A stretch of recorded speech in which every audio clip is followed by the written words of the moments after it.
దేవుని నామానికి స్తోత్రములు. మీ అందరికీ కూడా ప్రభు పేరిట వందనములు తెలియజేస్తూ ఉన్నాను.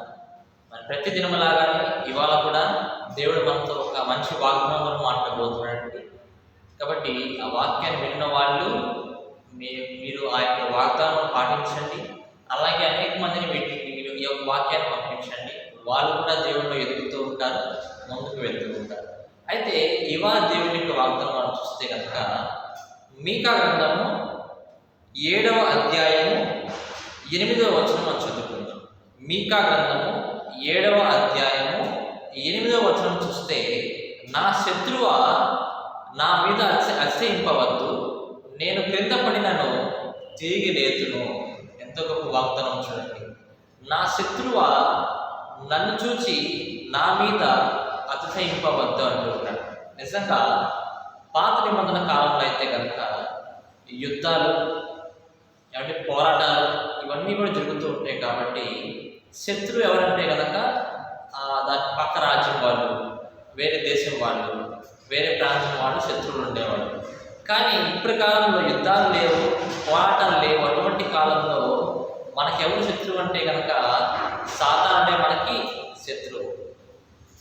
సాతాను మనం ఏం చేస్తుంటాడంట, చూసి అసహ్యపడుతూ ఉంటాడు. ఎందుకు అతను అసహ్యపడతాడంటే కనుక మనము దేవుడిలో ఎదగటము, దేవుడిలో ముందుకు వెళ్ళటము, మన కుటుంబము దేవుని యొక్క సంఘంలో ఒలివ మొక్కల వల్ల ఎదగటం అనేది సాతాను నచ్చదు.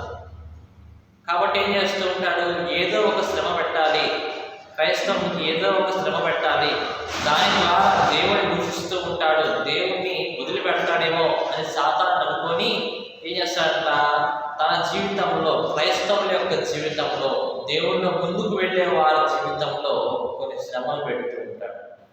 పెట్టేసి ఏం చేస్తుంటాడు, సాతాను నవ్వుతూ ఉంటాడంట. అమ్మాయి ఇతను శ్రమ పెట్టారు కదా, ఈ శ్రమ బట్టి ఏం చేస్తూ ఉంటాడు, ఇతను దేవుడిని మర్చిపోతాడు అని సాతాను ఏం చేస్తుంటాడంట, అసహిస్తూ ఉంటాడు, ఆనందిస్తూ ఉంటాడు. కానీ ప్రియాతిథుల ద్వారా మనం ఎవరు నమ్ముకున్నామండి? గొప్ప దేవుడైనటువంటి యెహోవాని మనం నమ్ముకున్నాము. కాబట్టి మనము శ్రమలో ఉన్నప్పుడు ఈ మాట సాతానుతో మనం చెప్పాలి. సాతాను నన్ను చూసి అతిశయింపబడుతూ, నేను నమ్మిన దేవుడు, నేను ప్రార్థిస్తున్న దేవుడు, నేను రోజు కూడా ఆయన ప్రార్థన చేస్తూ ఉన్నాను, ఆయన ఎవరంటే యెహోవాయే, ఆయన నన్ను లేపుతాడు, ఆ శ్రమలో నుండి ఏం చేస్తాడంట, నేను క్రింద పడినను తిరిగి దేవుడు మనల్ని లేపుతాడు అన్నటువంటి ఈ మాట మీరు సాతానుతో చెప్పాలి. యోబు ప్రవక్త భక్తుడు ఉన్నాడు, ఆయన ఎంతో శ్రమ పడ్డాడు, సాతాను ఎంతో శ్రమ పెట్టాడు. ఒక మనిషిని ఎన్ని విధాలుగా శ్రమ పెట్టాలి అన్నటువంటి దానిలో యోబుకి ఎంతో శ్రమ పెట్టాడు సాతాను.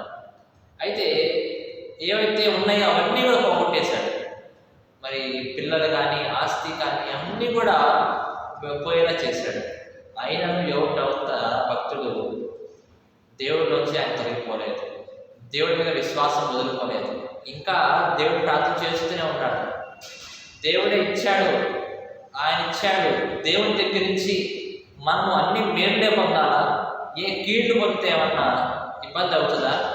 కీడు వచ్చినంత మాత్రాన మన దేవుడు బలవంతుడు కాకూడదు కదా, మన దేవుడు గొప్పవాడే కదా. కీడు వచ్చినంత మాత్రమున మన దేవుడు మనల్ని విడిచిపెట్టాడు కాదు కదా అని యోబు భక్తుడు అనుకొని ఏం చేశాడంటే ప్రార్థన చేస్తూనే ఉన్నాడంట. కాబట్టి నమ్మాడు, దేవుడు నన్ను ఎలాగైనా తిరిగి లేపుతాడు అని నమ్మాడు యోబు.